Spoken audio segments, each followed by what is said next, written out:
I was lying under our kitchen sink when I heard my wife's true plans. She thought I was too predictable to fight back. She was wrong. At 38, I thought I understood the blueprint of trust. 7 years of marriage, countless renovation projects side by side, building what I believed was our forever home. But sometimes the most devastating discoveries happen when you're flat on your back, wrench in hand, believing you're fixing something that was already broken beyond repair. While installing new luxury vinyl flooring in our kitchen, my wife Sarah didn't notice me working beneath the sink cabinet when her sister visited. "Have you told him you're moving out next month?" Jessica asked. Sarah's reply cut through me like a circular saw hitting a nail. "Absolutely not. I need to secure my promotion first, then take half the client accounts." As I lay there in stunned silence, they discussed timing like military strategists planning an invasion. What I discovered that day about human nature, about the woman I'd shared my bed with for 7 years, would reshape everything I believed about love, loyalty, and the art of perfectly executed revenge. Hey there. I've been lurking on Reddit for years, but never imagined I'd be sharing my own story. This wound is still fresh, still burns like touching a live wire, but I need to release this weight from my chest. What you're about to hear isn't just about a marriage falling apart. It's about what happens when a man who builds things for a living discovers his entire foundation was constructed on lies. My wife Sarah and I have been married for 7 years. We purchased our starter home 4 years ago, nothing extravagant, just a solid 3-bedroom ranch with good bones, but every surface screaming for attention.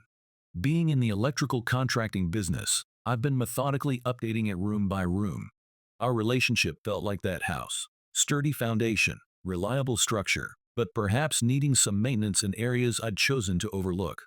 At least, that's what I convinced myself until everything changed. Last month, Sarah kept mentioning how she wanted the kitchen completed before summer arrived. I'd noticed subtle shifts in her behavior lately, working later hours, her phone becoming an extension of her hand, taking calls in other rooms with voices that dropped to whispers. Classic warning signs that my 43-year-old wisdom should have recognized, but I attributed it to stress from her anticipated promotion at the marketing firm. Foolishly, I believed finishing the kitchen would demonstrate my commitment to our shared future, would show her that I was invested in the life we were building together. How wrong I was about so many things. Last Saturday morning, I began tearing out the old vinyl flooring, that hideous burgundy pattern from the 90s that had been curling at the edges for months. My plan was ambitious: install those premium vinyl planks that perfectly mimic hardwood, the color Sarah had chosen herself with such enthusiasm, discussing how beautifully it would complement the subway tile backsplash we'd selected together. I'd already completed the demolition work and was tackling the plumbing beneath the sink. The new cabinet depth required adjusting several supply lines, detailed work that demanded precision and patience. I was positioned on my back, torso half disappeared into the cabinet space, tools arranged around me like a surgeon's instruments, when I heard our front door open with that familiar creak I'd been meaning to fix. Sarah wasn't supposed to return until mid-afternoon. She'd left for brunch with her sister Jessica, laughing about some inside joke as she grabbed her purse. They entered our home still chuckling about something, clearly assuming I was nowhere within earshot. I was about to announce my presence when Jessica's question froze my blood. "Have you told him you're moving out next month?" The world stopped. Every muscle in my body locked as if someone had cut the main electrical line to my nervous system. I remained motionless, wrench gripped in my white-knuckled fist, barely daring to breathe. Sarah's laughter, that sound I'd once found musical, now made my stomach revolt. "Absolutely not. I need to secure my promotion first, then take half the client accounts." Her voice carried a tone I'd never heard before. Calculating, cold, utterly foreign. "The timing has to be surgical. If I leave before the promotion is finalized, I might lose it entirely. But once it's official, that's an additional $24,000 annually in my pocket." Jessica asked if she worried I might discover her plan. Sarah actually scoffed, saying I was too absorbed in my tools and projects to notice anything significant happening around me. She called me predictable, said I'd be devastated but wouldn't fight back effectively. Then they began discussing logistics with the efficiency of seasoned generals. Sarah already had an apartment secured. She'd been gradually relocating personal items to Jessica's place. She'd opened a separate bank account I knew nothing about. 7 years of shared dreams, shared struggles, shared intimate moments, and she was discussing my elimination from her life like I was some bothersome tenant she'd been tolerating.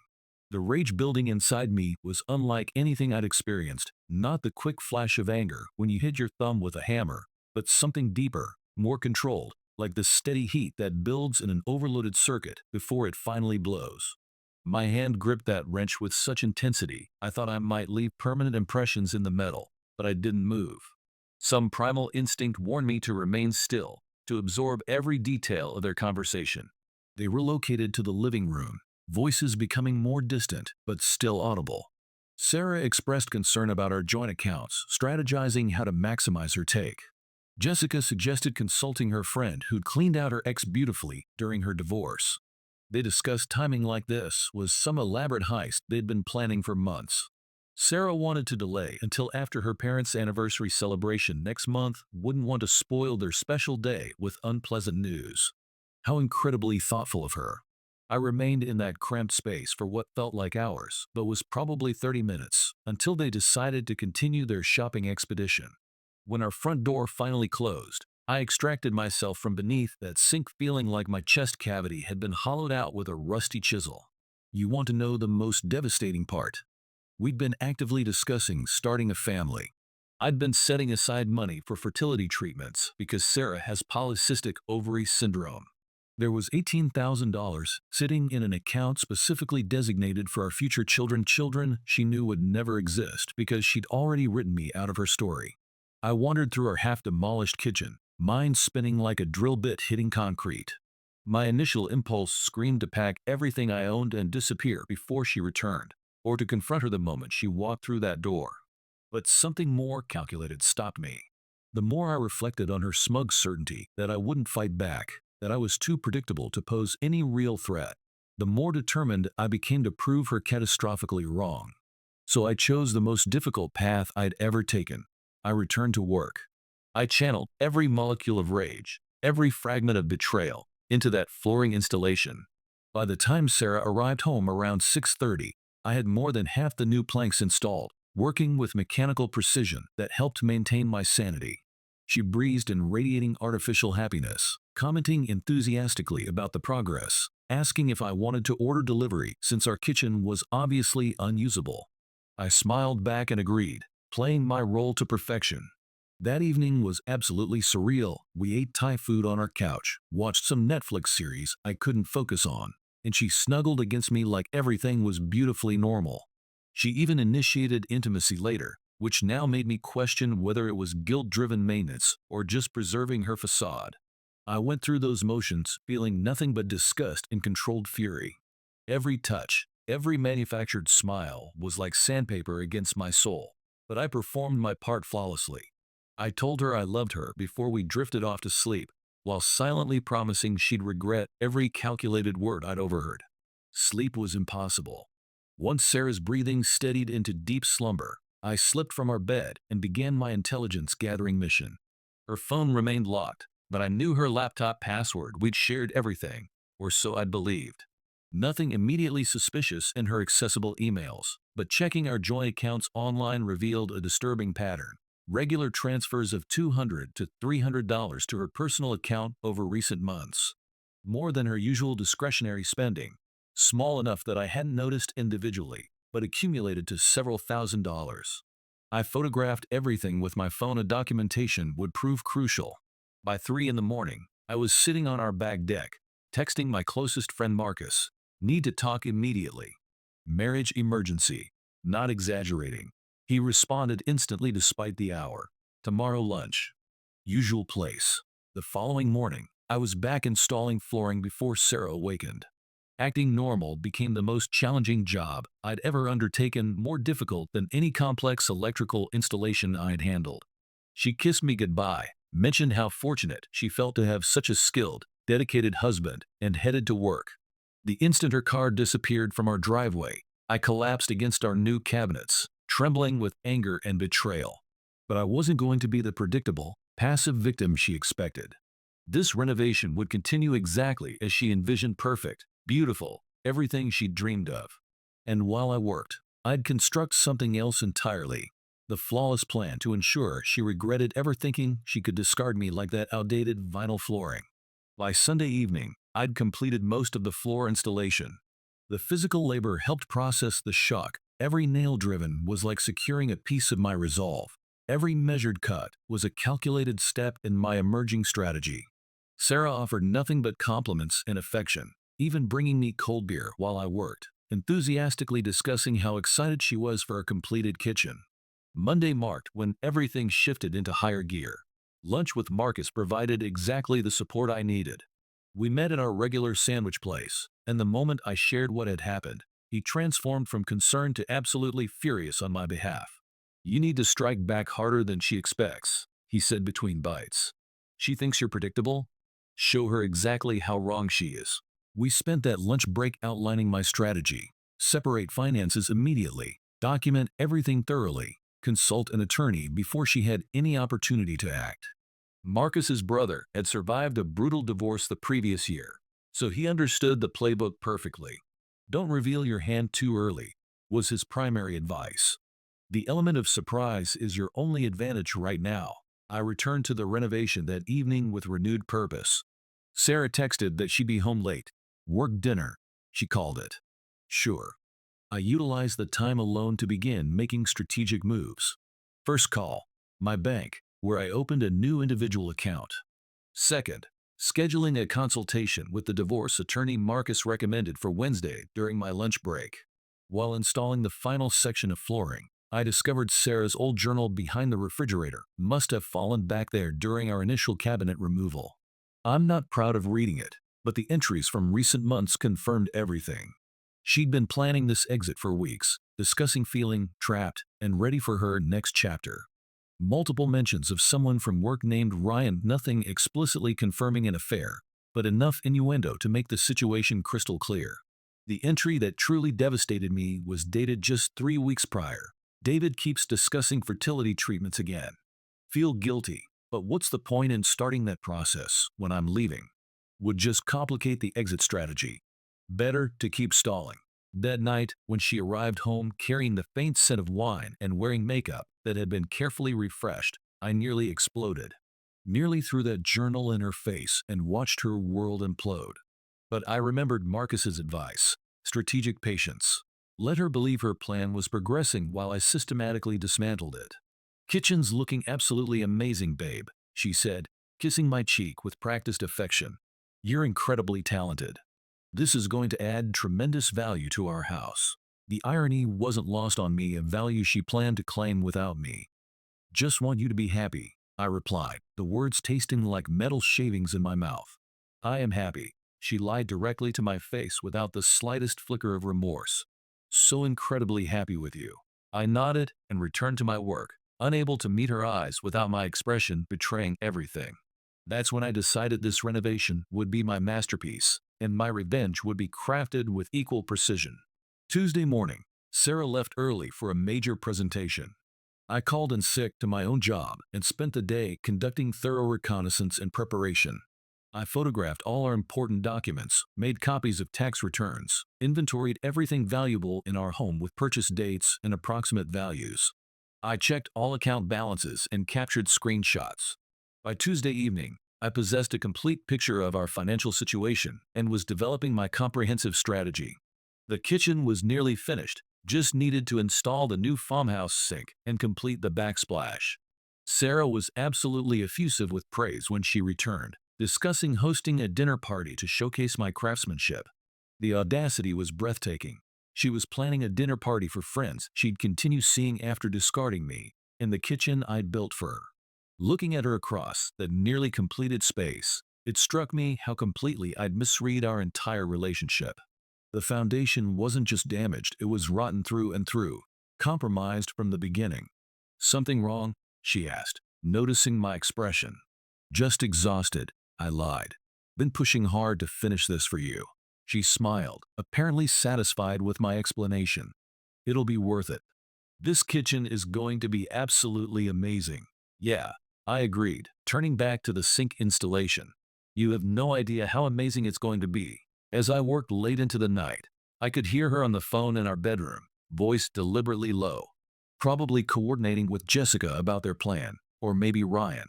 At that point, the specific details didn't matter anymore. What mattered was what I would do next. By Wednesday morning, I had the framework of my plan fully developed.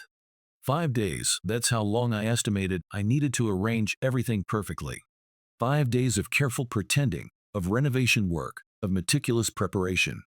5 days until Sarah would regret every calculated word she'd spoken beneath that sink, and she wouldn't even see it coming. The next 5 days unfolded like a perfectly choreographed demolition. Wednesday's consultation with the divorce attorney was absolutely eye-opening. I'd brought copies of all our financial documents, and she listened to my story without blinking.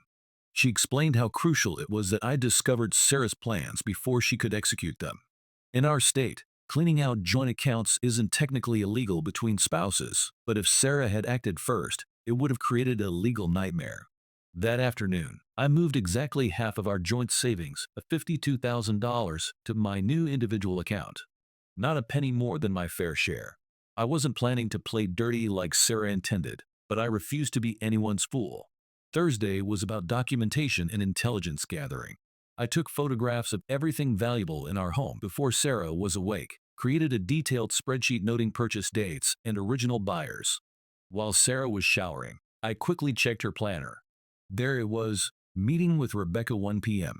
Rebecca was her friend who'd gone through a divorce, the same friend who, according to Jessica, had cleaned out her ex beautifully. Around noon, I installed monitoring software on our shared laptop. Sarah used it more frequently than I did, and I needed to understand exactly what she was planning. By mid-afternoon, I'd completed the backsplash and was installing the new cabinet hardware, those expensive matte black poles Sarah had insisted on. Marcus stopped by after work with beer and pizza. We sat on the back deck where neighbors couldn't overhear, and I updated him on my progress. When I wondered aloud if I was overreacting, Marcus just gave me this look like I was being completely naive. He reminded me about her secret bank account, the pre-arranged apartment, the gradual relocation of personal items to Jessica's place. When we heard Sarah's car in the driveway, Marcus left through the back gate. Sarah walked in practically glowing. She announced that the promotion was essentially guaranteed, with the official offer expected by Monday or Tuesday of the following week.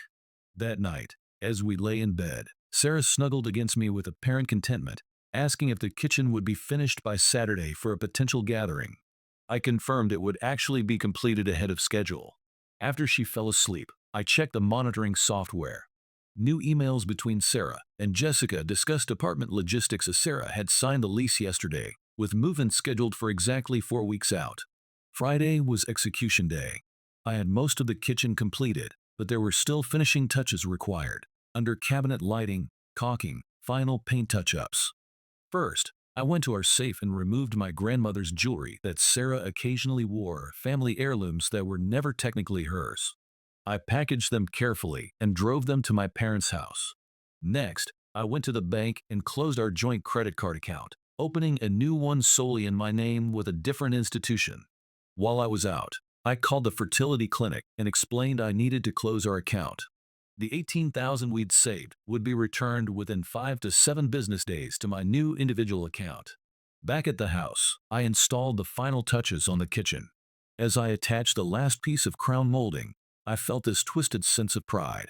I'd created something genuinely beautiful that she would barely get to enjoy. But I wasn't quite finished. There was one final, special feature I wanted to add. I carefully removed the new cabinet beneath the sink, the very space where I'd been working when I overheard their conversation. Inside the wall cavity, I left a sealed plastic bag containing a printed transcript of exactly what I'd heard her say that day, along with copies of her apartment lease, bank transfer records, and relevant journal entries. Petty? Absolutely. Satisfying? You have no idea.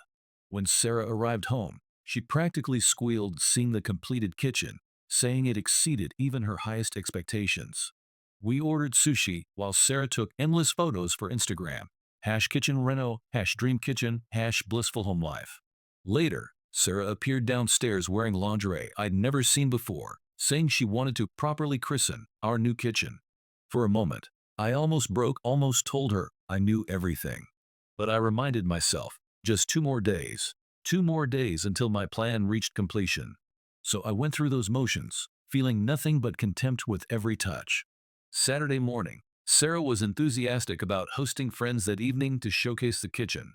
While she was shopping, I finalized all financial preparations, changed my direct deposit, made copies of crucial documents, downloaded our photos from shared cloud storage. Marcus came by to help relocate some of my essential belongings to his garage. Nothing Sarah would immediately notice missing, but items I wouldn't want to lose in the chaos of separation. He asked if I was certain about waiting until Sunday. Wouldn't it be better to act before she had friends over? I explained my reasoning. I wanted her to have this moment, to believe everything was progressing perfectly. The higher she felt tonight, the more devastating tomorrow's fall would be. By 6, guests began arriving. Jessica came first, giving me this strangely sympathetic hug that made me wonder exactly how much she knew. The evening itself was absolutely surreal. I grilled steaks, poured drinks, laughed at jokes, all while watching Sarah perform her role of devoted wife. During dinner, conversation turned to future plans. One couple mentioned considering starting a family, and everyone looked expectantly at us. Without missing a beat, Sarah launched into this elaborate story about how we were actually planning to begin trying soon. I nearly choked on my beer. The audacity was absolutely breathtaking. Jessica caught my eye across the table, looking slightly uncomfortable. At least she possessed the decency to feel some guilt about the performance.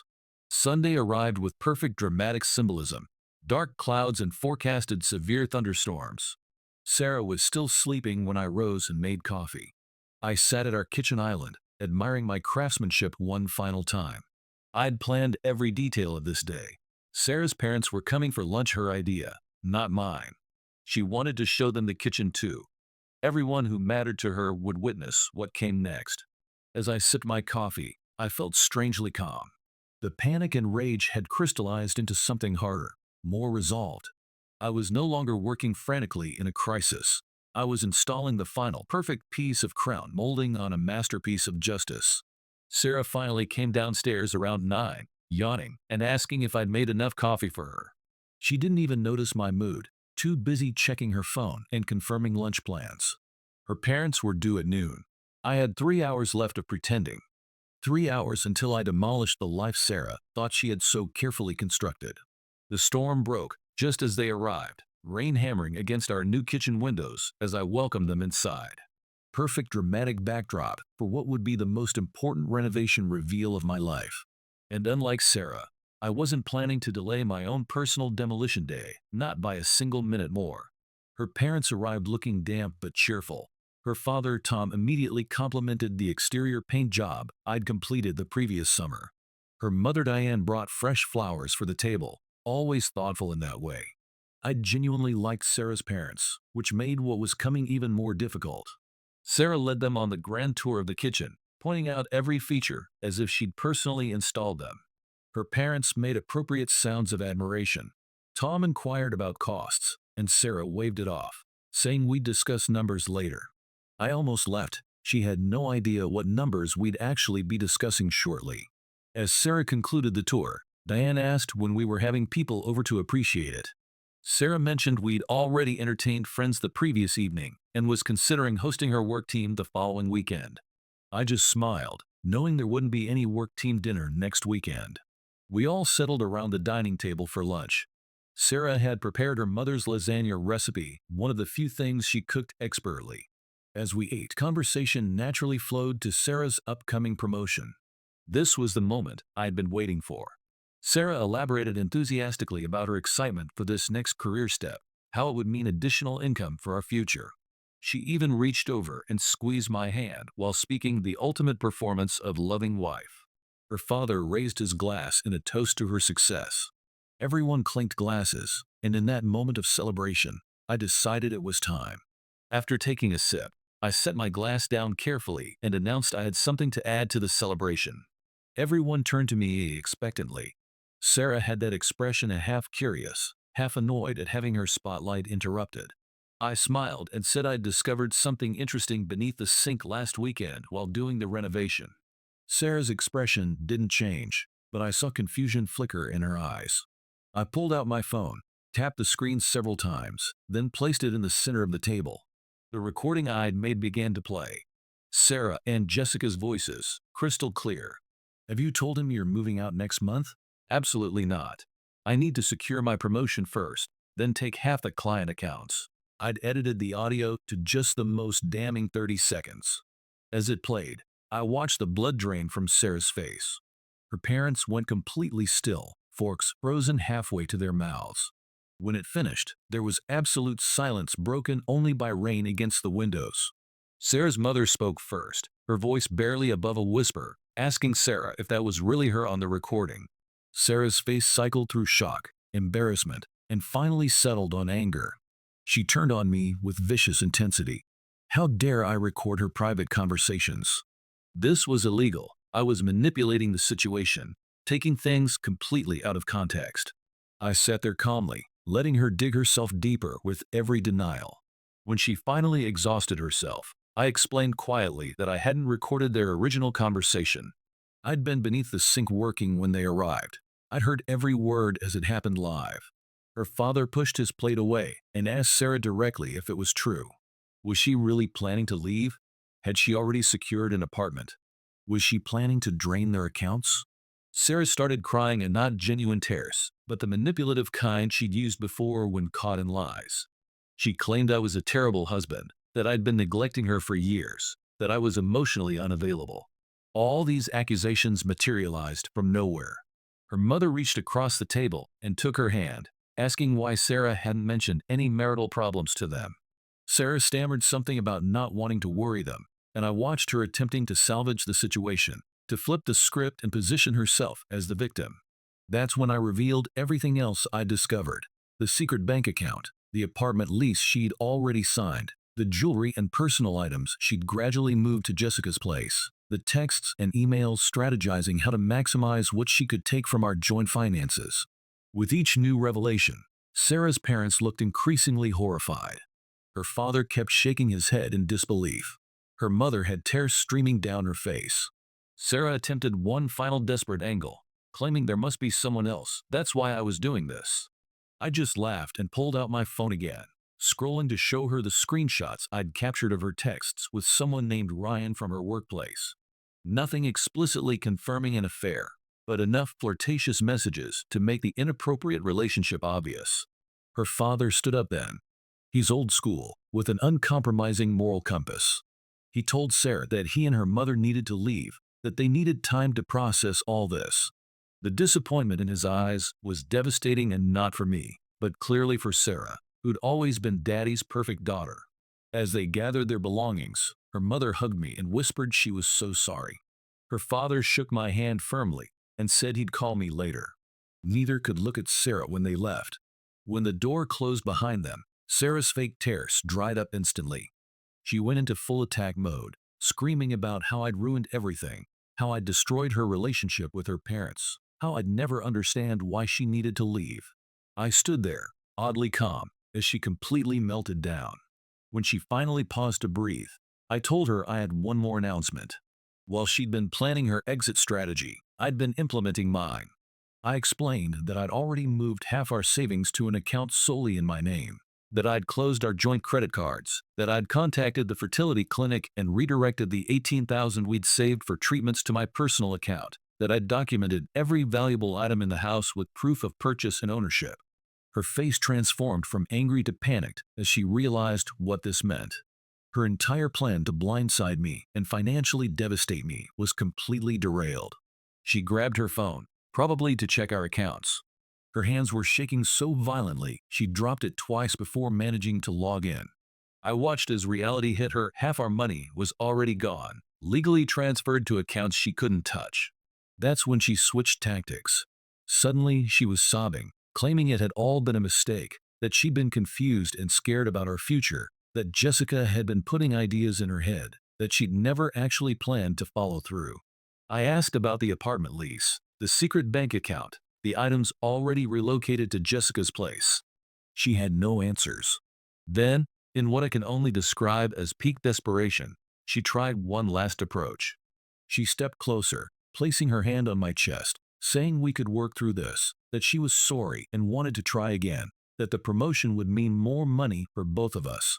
I stepped back and told her I'd already consulted with a divorce attorney. The paperwork was ready to file Monday morning.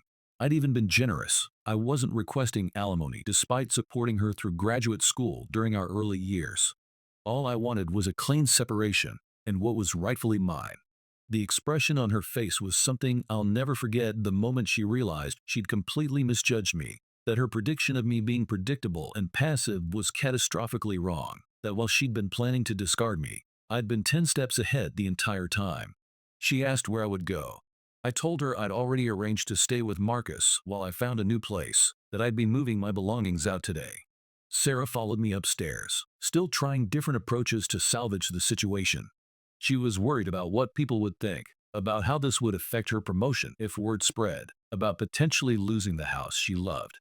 As I packed a suitcase with essentials, I explained that I had no intention of badmouthing her to friends or colleagues. That wasn't my character. But I also wouldn't lie if people asked what happened. When I finished packing the basics, I headed back downstairs with Sarah still trailing behind, alternating between threats and desperate pleas. I stopped in the kitchen for one final moment. I gestured around at the beautiful space I'd created and told her I'd left one last surprise, something she wouldn't discover unless the kitchen was renovated again someday. I wouldn't tell her what it was, but it would serve as a time capsule of our marriage's end. The not knowing would drive her crazy, exactly as intended. Every time she used that kitchen, she'd wonder what message I'd sealed away behind those perfect backsplash tiles or beneath the sink cabinet. Before leaving, I handed her a folder containing copies of everything I'd discovered: the apartment lease, bank statements, text messages, journal entries. I told her I had the originals stored safely elsewhere, not as a threat, but so she'd understand that denying what she'd done was pointless. As I loaded my suitcase into my truck, the rain had stopped and weak sunlight was breaking through the clouds. Sarah stood in the doorway, arms crossed, mascara streaked down her face. For a brief moment, I felt a pang of sadness for what could have been. 7 years is substantial time to spend with someone, even if the foundation proved rotten. I drove to Marcus's place. He was waiting on his porch with a beer for each of us. No questions. No, I told you so. Just solid support when I needed it most. That night, Sarah bombarded my phone with texts, first angry, then apologetic, then desperate. I read them all but didn't respond. Jessica called twice. I let it go to voicemail. Sarah's mother texted once, just to say she was thinking of me and hoped I was okay. I slept better that night than I had in weeks, even on Marcus's uncomfortable guest bed. The relief of no longer carrying that secret, of no longer having to pretend, was indescribable. Monday morning, my attorney filed the divorce papers. Monday afternoon, Sarah's promotion was officially announced. I saw it on LinkedIn. The timing couldn't have been more perfect. She got what she wanted professionally on the same day her personal life imploded completely. By Tuesday, she'd removed her relationship status from Facebook. It's been 6 weeks now. I found a small apartment closer to my work site. I've thrown myself into projects, keeping busy to avoid dwelling on what-ifs. Some days are more challenging than others. You don't unravel 7 years overnight. Sarah attempted reaching out several more times, even appeared at Marcus's place once looking for me. I've maintained complete no contact except through my attorney. It's cleaner that way. Friends have mostly chosen sides, as expected. Some mutual friends were shocked. Others admitted they'd noticed warning signs.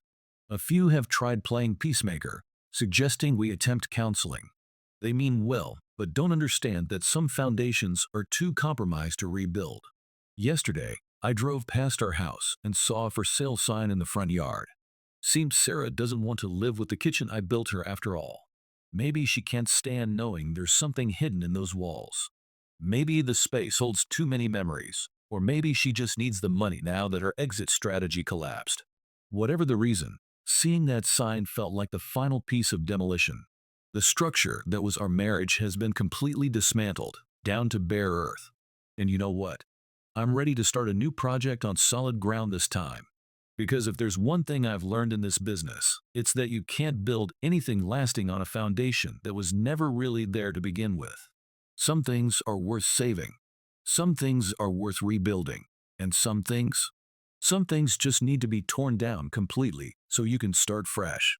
The kitchen turned out beautiful, by the way. just like I planned.